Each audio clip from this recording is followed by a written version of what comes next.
आज दुनिया का सबसे ताकतवर मुल्क अमेरिका, जो आज पूंजीवाद का गढ़ माना जाता है। जैसे बरसों पहले यूरोपियन देशों के उपनिवेश हुआ करते थे, वैसे तो नहीं, लेकिन आज अमेरिका दुनिया में दबदबा और लगभग हर मुल्क में अपना दखल तो रखता ही है। लेकिन एक दौर था जब अमेरिकी लोग पूंजीवादी और साम्राज्यवादी ताकतों से लड़े थे।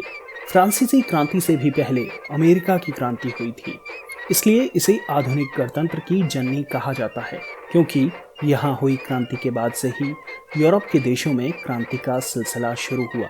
इस एपिसोड में हम जानेंगे अमेरिकन रेवोल्यूशन के बारे में। लेकिन आप देश और दुनिया के बारे में जानकारी बढ़ाने के लिए और हमारे प्रयास को थोड़ा प्रोत्साहित करने के लिए हमारा चैनल सब्सक्राइब कर बेल आइकॉन पर क्लिक जरूर करें। दरअसल भारत की खोज में निकला स्पेन का एक नाविक कोलंबस 1492 में गलती से अमेरिका पहुंच गया और यहाँ के मूल निवासियों को उसने रेड इंडियन और इस क्षेत्र को वेस्ट इंडीज कहा। इसलिए वहाँ के निवासियों को रेड इंडियन और बाद में नेटिव अमेरिकन कहा गया। 16वीं और 17वीं शताब्दी में 3 यूरोपियन शक्तियों स्पेन, फ्रांस और ब्रिटेन ने अमेरिका में अपने उपनिवेश बना लिए। यूरोपियन देश दुनिया भर में अपनी कॉलोनी बनाने में जुटे हुए थे। इन उपनिवेश यानी कॉलोनीज को बनाने का मकसद अपने अपने देशों को समृद्ध बनाना था और आखिर में 13 कॉलोनीज वाला इंग्लैंड वहां सबसे शक्तिशाली ताकत के तौर पर उभरा। लेकिन बाद में अमेरिका में बगावत के सुर उठने लगे, जिसकी 3 प्रमुख वजह थी। पहली सामाजिक, दूसरी राजनीतिक और तीसरी आर्थिक। सामाजिक वजह थी, दरअसल अमेरिका में बसे हुए लोग ज्यादातर वो थे जो यूरोप में धार्मिक मुश्किलों में रहे थे। अमेरिकी समाज में करीब 80% पैट्रियट थे जो अमेरिकी क्रांति के पक्षधर थे और 20% लॉयलिस्ट थे जो ब्रिटिश हुकूमत के प्रति वफादार थे। चूंकि अमेरिकी लोग यूरोप में मुश्किलें झेल चुके थे, इसलिए वो उदारवादी थे। उन दिनों अमेरिकी लोगों पर मशहूर दार्शनिकों के विचारों का भी गहरा प्रभाव पड़ा। यूरोप के जॉन लॉक, मॉन्टेस्क्यू और अमेरिका के बेंजामिन फ्रैंकलिन के विचारों की गहरी छाप अमेरिकी लोगों पर पड़ी और इन दार्शनिकों ने नागरिक अधिकारों की पुरजोर वकालत की थी। इसके अलावा राजनीतिक कारण भी बेहद अहम थे। अमेरिका में हर उपनिवेश के अपने लेजिस्लेचर थे और इनमें वहाँ के स्थानीय प्रतिनिधि होते थे। लेकिन इन सभी उपनिवेशों में अलग अलग ब्रिटेन से नियुक्त गवर्नर हुआ करते थे जो अपने लेजिस्लेचर के प्रमुख थे, जिनका फैसला स्थानीय प्रतिनिधि भी नहीं बदल सकते थे। इसके अलावा ब्रिटिश संसद अमेरिकी लोगों के लिए कानून बना सकती थी, लेकिन किसी अमेरिकी को ब्रिटिश संसद में प्रतिनिधित्व नहीं मिलता था और बाद में क्रांति की बड़ी वजह भी यही बना। ब्रिटिश संसद ने अमेरिकी लोगों के लिए कुछ कानून ऐसे बनाए जिससे अमेरिका में रोष फैल गया और आर्थिक कारणों ने अमेरिका की क्रांति में आग में घी डालने का काम किया। दरअसल औद्योगिक क्रांति की शुरुआत के साथ ही ब्रिटेन की 13 अमेरिकी कॉलोनी में भी आपस में व्यापार होने लगा और वो विदेशों में व्यापार के लिए स्वायत्तता के बारे में सोचने लगे। लेकिन नेविगेशन एक्ट समेत कई प्रतिबंधों की वजह से अमेरिकी लोगों को मुश्किलों का सामना करना पड़ रहा था। 1760 के दशक में फ्रांस और इंग्लैंड के बीच हुए युद्ध में इंग्लैंड जीत तो गया, लेकिन उसे आर्थिक नुकसान बहुत हुआ, जिसे पूरा करने के लिए उसने अपने उपनिवेशों पर टैक्स बढ़ाना शुरू कर दिया। 1764 में अमेरिका में 2 कानून लाए गए, शुगर एक्ट और क्वार्टरिंग एक्ट। शुगर एक्ट का मतलब कि शुगर को अमेरिका सिर्फ ब्रिटेन को बेचेगा, चाहे भाव ज्यादा मिले या कम मिले। और क्वार्टरिंग एक्ट में था कि ब्रिटेन के सोल्जर का खर्चा उपनिवेश ही उठाएंगे और अगर सैनिक चाहें तो वो किसी के भी घर में रुक सकते हैं। ये फैसला बेहद विवादित था। इसके बाद 1765 में आया स्टैंप एक्ट, जिसका मतलब ये था कि कोई भी कागज जैसे अखबार, लीगल डॉक्यूमेंट वगैरह, हर उस कागज पर स्टैंप लगेगा, यानी उस स्टैंप से जो आय होगी वो ब्रिटिश सरकार के पास जाएगी। इससे वकील और पत्रकार काफी नाराज हो गए। इसी के साथ क्रांति का बिगुल बज गया और नारा दिया गया, नो टैक्सेशन विदाउट रिप्रेजेंटेशन। अब अमेरिका में एक संगठन बना, सन्स ऑफ लिबर्टी, जिसके नेता थे सैमुअल एडम्स। ये संगठन हिंसा को जरूरी मानते हुए ब्रिटेन के बहिष्कार की बात करता था।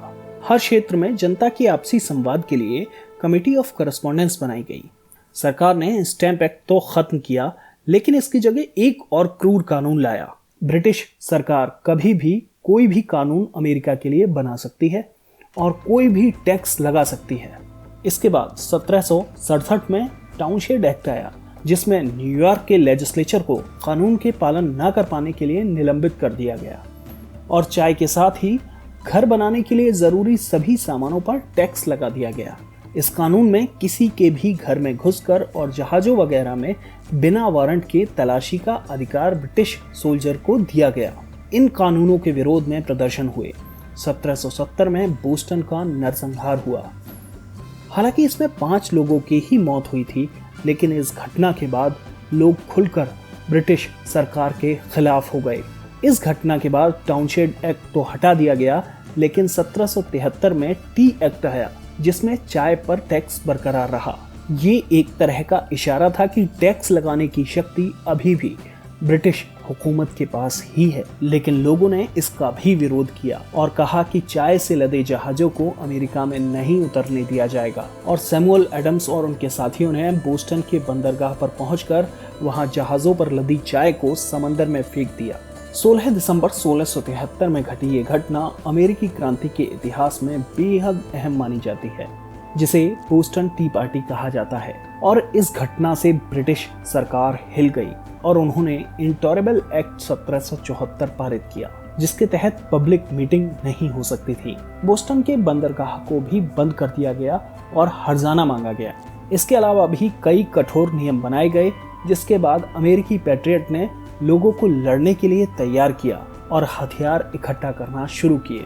सितंबर 1774 में पहली कॉन्टिनेंटल कांग्रेस बुलाई गई, जिसमें अमेरिका के उपनिवेशों से प्रतिनिधियों को बुलाया गया और पहली बार ऐसा हुआ कि जॉर्जिया को छोड़कर सभी उपनिवेश साथ आए और फैसला हुआ कि ब्रिटिश हुकूमत से स्वायत्तता की मांग की जाएगी।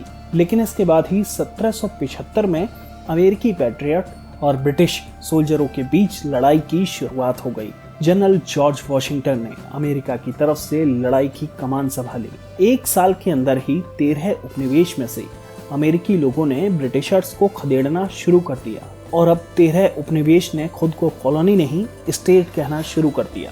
इसके बाद 1775 में दूसरी कॉन्टिनेंटल कांग्रेस को बुलाया गया। इसमें सभी 13 उपनिवेशों के प्रतिनिधियों ने हिस्सा लिया और 4 जुलाई 1776 को ही फिलाडेल्फिया में declaration of independence second continental Congress ने अपनाया।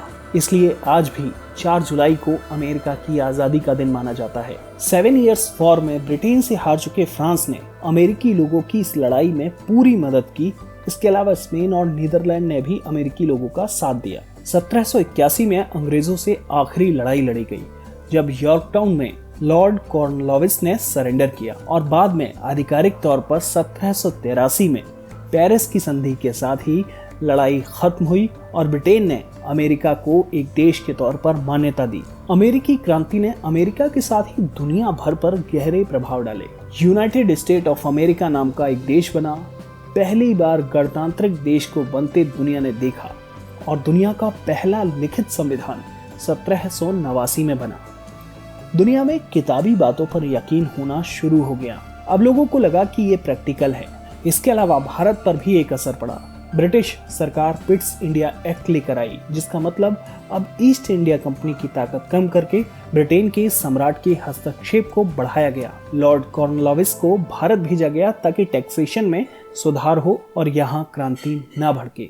ये थी अमेरिकी क्रांति की कहानी। जल्द मिलते हैं किसी नए एपिसोड में किसी नई जानकारी के साथ।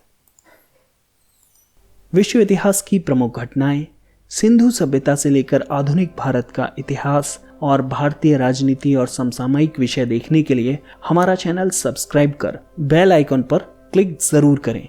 ये वीडियो पसंद आया हो तो लाइक और शेयर जरूर करें और साथ ही अपनी राय कमेंट बॉक्स में हमें जरूर दें। मिलते हैं अगली कड़ी में।